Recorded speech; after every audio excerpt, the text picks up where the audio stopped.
ईर्ष्या का फल। यह कहानी एक गांव की है जहां दो किसान गोपाल और माधव पड़ोसी थे। दोनों के पास लगभग बराबर जमीन थी और दोनों का काम खेती करना ही था, लेकिन उनकी सोच और जीवन जीने का तरीका बिल्कुल अलग था।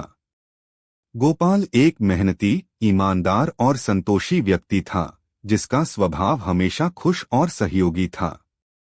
उसकी दिनचर्या बेहद सटीक थी। वह सूरज उगने से पहले अपने खेत पर पहुंच जाता और शाम तक वहां काम करता। गोपाल की पत्नी सीता और उनके दो बच्चे भी उसकी मेहनत का समर्थन करते थे। सीता हमेशा अपने पति का हौसला बढ़ाती और खेती के छोटे मोटे कामों में उसकी मदद भी करती। हर साल गोपाल की फसल अच्छी होती और उसकी आर्थिक स्थिति में धीरे धीरे सुधार आता जा रहा था।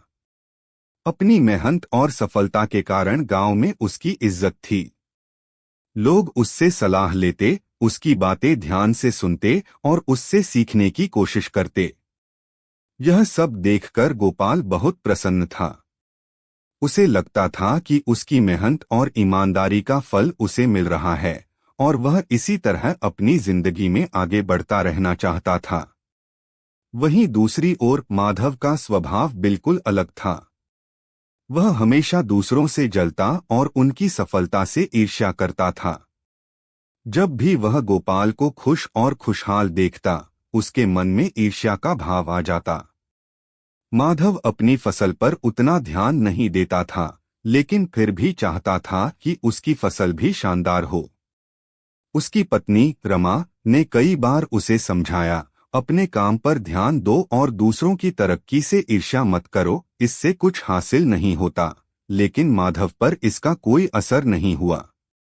उसकी सोच दिन ब दिन नकारात्मक होती जा रही थी और इसी वजह से उसकी फसल भी कमजोर और छोटी होती थी। माधव की ईर्ष्या इतनी बढ़ गई कि उसने मन ही मन ठान लिया कि गोपाल की फसल इतनी अच्छी क्यों होती है, इसका पता लगाया जाए। उसे लगने लगा कि गोपाल के पास जरूर कोई छुपा हुआ रहस्य है, जिससे उसकी फसल इतनी बढ़िया होती है। वह अपनी जलन में इस बात को स्वीकार नहीं कर पा रहा था कि गोपाल की सफलता उसकी मेहनत का नतीजा है। इस जलन के कारण माधव ने अपनी फसल पर ध्यान देना लगभग छोड़ ही दिया। वह काम में ढंग से मेहनत नहीं कर पा रहा था और फसल की देखभाल भी नहीं करता था, जिससे उसकी फसल दिन ब दिन खराब होती जा रही थी। कई दिनों तक माधव इसी उधेड़बुन में रहा और फिर एक रात उसने एक योजना बनाई। उसने सोचा, अगर मैं गोपाल की फसल को बर्बाद कर दूं तो वह भी मेरी तरह गरीब हो जाएगा। उसकी इज्जत घट जाएगी और गांव में सबको लगेगा कि वह भी असफल हो गया। यह ख्याल उसके दिमाग में इतना बैठ गया कि उसने अपनी नैतिकता को पूरी तरह से भूलकर गोपाल को नुकसान पहुंचाने का निश्चय कर लिया। अंधेरी रात में जब गांव के सभी लोग सो रहे थे, माधव चुपके से गोपाल के खेत में जा पहुंचा। उसने सोचा कि किसी को कुछ पता नहीं चलेगा और वह गोपाल की फसल को नष्ट कर सकेगा। लेकिन जैसे ही उसने काम शुरू किया, अचानक उसका पैर एक पत्थर से टकराया और वह जमीन पर गिर पड़ा।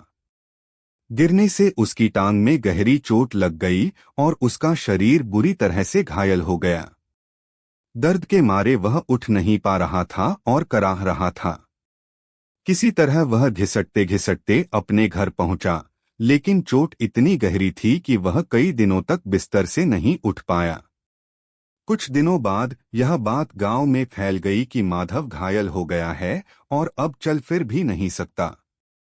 गोपाल को जब यह पता चला तो उसने तुरंत माधव के घर जाकर उसकी हालचाल ली। उसे देखकर माधव की आंखें शर्मिंदगी से झुक गईं। गोपाल को यह जानकर बहुत दुख हुआ कि माधव की फसल भी खराब हो रही है और उसकी हालत इतनी खराब हो गई है कि वह खुद से कुछ कर भी नहीं सकता। गोपाल ने बिना किसी नाराजगी के यह तय किया कि वह माधव की मदद करेगा, चाहे उसने कुछ भी किया हो। इसके बाद गोपाल ने माधव के खेत का भी ध्यान रखना शुरू कर दिया। वह रोज सुबह अपने खेत का काम करता और फिर माधव के खेत में जाकर उसकी फसल की देखभाल करता ताकि वह भी बर्बाद न हो। यह काम बहुत कठिन था, लेकिन गोपाल ने अपनी मेहनत और दृढ़ निश्चय से यह काम भी संभाल लिया। कई हफ्तों तक गोपाल माधव के खेत की देखभाल करता रहा, जब तक कि उसकी हालत में सुधार नहीं हुआ। जब माधव को यह पता चला कि गोपाल बिना किसी स्वार्थ के उसकी मदद कर रहा है, तो उसे अपनी गलती का गहरा एहसास हुआ। उसे अपनी ईर्ष्या और नकारात्मकता पर पछतावा हुआ। उसने गोपाल के पास जाकर माफी मांगी और कहा, मुझे माफ कर दो, मैंने तुम्हारे साथ जो किया वह मेरी ईर्ष्या और मूर्खता का नतीजा था। तुमने मेरे खेत की इतनी मेहनत से देखभाल की, जबकि मैंने तुम्हारे लिए बुरा सोचा था। गोपाल ने माधव को गले लगाते हुए कहा, जो हो गया उसे भूल जाओ। सबसे बड़ी बात यह है कि हम अपनी गलतियों से सीखें। ईर्ष्या और जलन से कुछ हासिल नहीं होता, बल्कि हम खुद का और दूसरों का नुकसान ही करते हैं। माधव ने गोपाल के इस व्यवहार से बहुत कुछ सीखा। उसने अपनी ईर्ष्या को त्यागने का प्रण लिया और अपनी मेहनत से फसल को सुधारने का निश्चय किया। उसने भी ईमानदारी से अपने खेतों में काम करना शुरू कर दिया। धीरे धीरे उसकी फसल भी अच्छी होने लगी और उसकी आर्थिक स्थिति में सुधार आया। अब दोनों किसान मिलकर काम करते, एक दूसरे की मदद करते और गांव में उनकी दोस्ती की मिसाल दी जाती थी। गांव के लोग उनकी इस दोस्ती और सहयोग की तारीफ करते और उनसे प्रेरणा लेते। दोस्तों, इस कहानी का नैतिक संदेश है कि ईर्ष्या का फल हमेशा बुरा होता है। दूसरों की सफलता और खुशियों से जलने के बजाय हमें अपनी मेहनत और सकारात्मक सोच से अपने जीवन को संवारने की कोशिश करनी चाहिए। ईर्ष्या केवल हमारे मन को ही नहीं, बल्कि हमारे रिश्तों और जीवन के हर पहलू को प्रभावित करती है। ईमानदारी, मेहनत और सहयोग से ही जीवन में सच्ची सफलता और खुशहाली मिलती है। दोस्तों, चैनल को लाइक और सब्सक्राइब जरूर करें और बेल आइकन को दबाना ना भूलें।